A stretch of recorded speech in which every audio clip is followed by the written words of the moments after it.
Hey, what's up, everybody? This is Charles Sabanson, and welcome you guys to another episode of the DREAMERSPRO show, where we cover everything from sports, hot topics, classic debates, entertainment, and we give you guys a fresh perspective on things and how we see them. And today we got a hell of a show in store for you guys. Before we get into it, please make sure you like the video and subscribe to the channel. So yesterday, there was some drama that took place yesterday on ESPN First Take. I actually saw the clip from, I think, around the association. I found this out yesterday.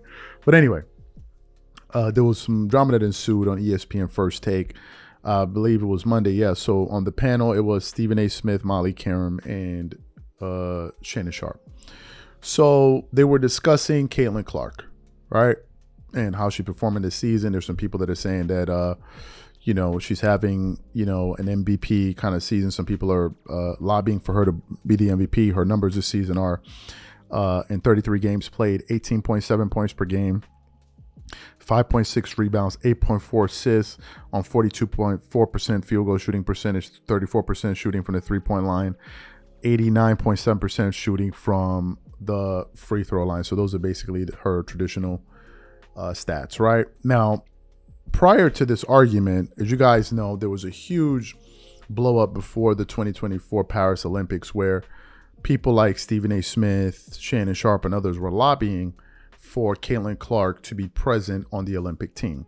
And there was this huge kind of moment in sports media for about a week or so with Stephen A. Smith, Monica McNutt, and all these people where they were basically trying to educate him on how he covers WNBA. And there was this whole weird kind of conversation that was taking place. At the time, Stephen A. Smith and Shannon Sharpe and people like that were advocating for her to be on the team because of her box office appeal. She's very, she's very appealing. She fills stadiums. She continues to set record attendance numbers and all of these different things, right?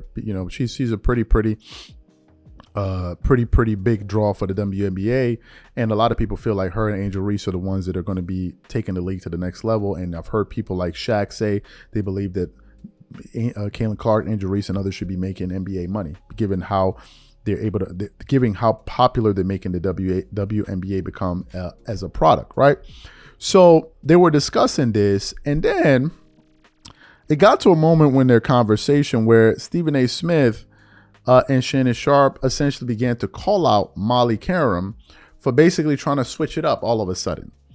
And basically start saying things that she wasn't saying in the past. And Shannon Sharpe, especially Shannon Sharpe, started going at Molly. And there was a point where he was like, Stephen A. Smith will let you get away with it, but I won't. And they really started going at each other, man. And they lost it, man. And all hell broke loose in that particular segment there. But before we even get into what was said in that soundbite, today's video is brought to you by our sponsor, PrizePicks, which is the largest daily fantasy sports platform in North America.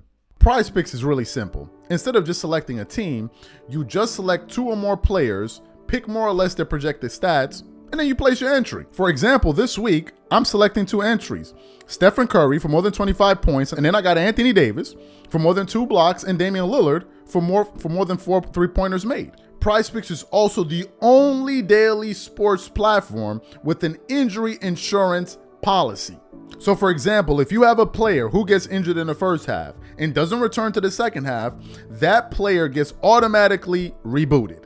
What I also love about PrizePicks is that it offers weekly promotions like Taco Tuesdays. Each Tuesday, PrizePicks discounts select player projections up to 25% to provide even more value. So go to prizepicks.com/CLNS and use code CLNS for a first deposit matchup up to $100. That's go to prizepicks.com/CLNS, use code CLNS for a first deposit match of up to $100. And remember, whenever you support this sponsor, you're supporting this channel.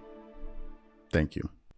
So what we want to do now is we want to play this exchange for you guys that took place on television yesterday, and then want to come back and react to their comments. Take a listen to that there.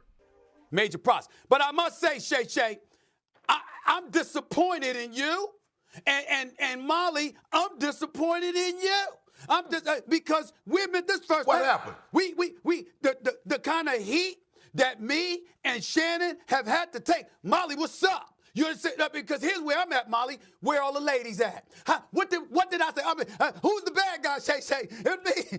We were the bad guys, Shay. Me and you. We were talking about this girl, Caitlin Clark. Oh, let me throw this out. By the way, Stephen Rookie A., of the Year. wasn't that anybody didn't think she was going to be successful or not play. It was just that we felt the other players in the W deserve shine as well. Molly, I said. Really, Molly? Wow. They jumped on us. They jumped on us, Molly. They jumped on us as a show. They jumped on us as a show when we talk about it. Caitlin Clark, all the ladies out there, I love them. Monica, Andrea, Janae, all of yous. I'm looking for everybody, okay? I ain't going to look for Cheryl Swoop. She got issues right now. I understand that. You understand what people getting on about Caitlin Clark. We'll talk about that another day. But here's where we going to stay on Caitlin Clark for a second here, okay? There is no question. The race for Rookie of the Year is over. Caitlin Clark going to win Rookie of the Year. Caitlin Clark is in the conversation. She ain't going to win it because Asia Wilson there. But Caitlin Clark is in the conversation for league MVP. I don't know if you already know that, but she in the conversation. League MVP as a rookie. So when I talked about her Team USA, and I talked about what she was bringing to the table, and I talked about her marketability and how she's selling out everywhere she goes and the whole bit, where everybody at now? Have you seen them, Shay? I mean, I haven't seen anybody. Have you seen them? I haven't seen them. Because we damn sure took a lot of heat when we were talking about what this girl going to bring to the table. Now it's crickets. No one denied the fact that she's a star and she couldn't play. It was just that it takes. Y'all were denying it, Molly. Don't do that. And don't do that, Molly. Shannon, what are you saying? People didn't think that Caitlin Clark was talented? What I'm saying is that a lot of you came up here, and because Caitlin Clark was getting shine, you guys were saying, don't give Caitlin Clark shine because there were women that was before her that don't get shine. So no, I'm not going to let you do it. Stephen A. might, there were a but lot I'm not of people going to let that you do laid the groundwork that deserve shine as well. Here's what we're going to do. Are they playing now? Here's are what we're going to do. Are they playing now? We don't have. We know what Cynthia Cooper did. We don't have Monica. We don't have Andrea. Remember, you got we don't have any of the women, Chanae. They'll come back on. We'll revisit this conversation gladly. Listen to me. I don't think anybody doubted her talent. It was just she was receiving all the accolades, the praise for everything that was happening in the WNBA, and she hadn't even played a game yet. So people were just saying, respect who did it before, respect the other stars like the Asia Wilsons. We're also seeing Angel Reese and others like that bringing attention to the league. So it wasn't that anybody was knocking her or denying it, but also now she's backed it up. So as far as the Olympic spot, it was just based purely on marketing and garnering attention, we thought that was undermining the integrity of the game until she really started balling on the court, which she did. And you're right. And you're 100% right. And could I just finish my thought? Is that okay? Yeah, but Molly, we want to come back and answer you, Molly, and we run out of time. We want to answer that because that's not correct. It wasn't before she started playing. They got on us after she started playing. No. This segment that Shannon and I are talking about, she was playing. When that happened, how was she playing when she started off? Was she playing at the same level she's playing right now, or has her game now evolved as the season went on? No, but she was playing well enough to get more credit, to deserve the credit that she was getting, and people were getting on us. And you, by the way, Molly, was letting them getting on us. Better than the other women on the Olympic team at that point? No. There's someone else that she was we were saying. Let me ask you a question. We didn't say that. Stephen A. We said you need her because you want to market the sport. And you saw nobody was really talking about Team USA during the Olympics. That's what we were saying. So if Caitlin Clark. And people were resenting us for it. Because they tried to make it seem. You guys tried to make it seem that if Caitlin Clark was on the Olympic team, we weren't going to win the gold medal. So if you take one of those guards off the Olympic team and you insert Caitlin Clark.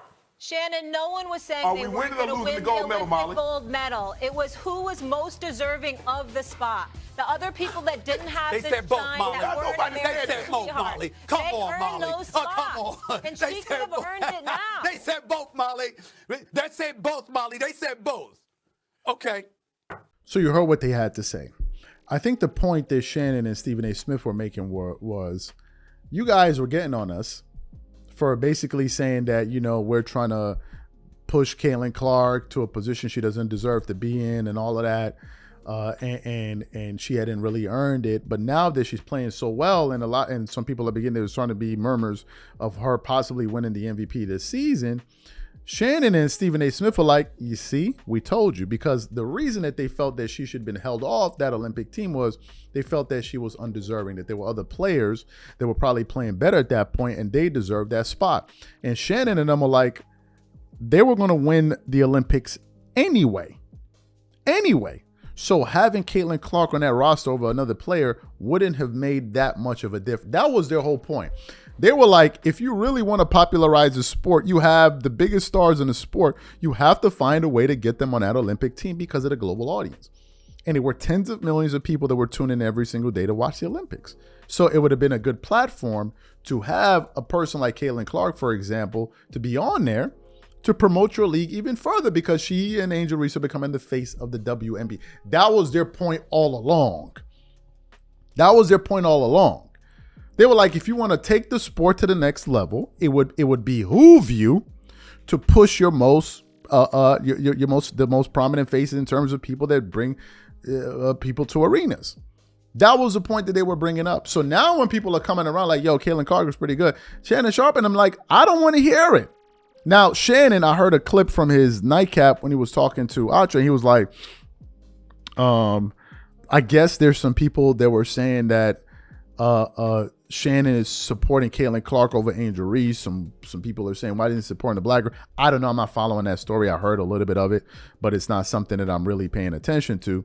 But it seemed like in this particular segment, Stephen A. Smith and Shannon Sharpe were not going to let Molly off the hook. And he even said, if it means bringing up the old panel, Monica McNutt and all of them, to come back and debate this thing once more, they'll be open to doing it. I think, though, however, if they're going to have that discussion again, I think that Stephen A. Smith should ensure that Shannon Sharpe is on that show.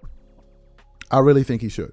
I don't think it should be a situation where he's the only guy up there. You have 4 women, and then you have him trying to shout and all of this stuff, and then it looks like, oh, he's trying. No. It needs to be a much more balanced panel, because in the past it hasn't been, right? And I never supported Monica McNutt that last time. Some people were. I didn't. I was 100% supporting Stephen A. Smith and the points that he was bringing up. So that was a dispute there. What I want to know from you guys, what do you think about it? Whose side are you on? Whatever you guys think, please leave your thoughts and comments in the comment section, and we catch you guys on the next show. Peace.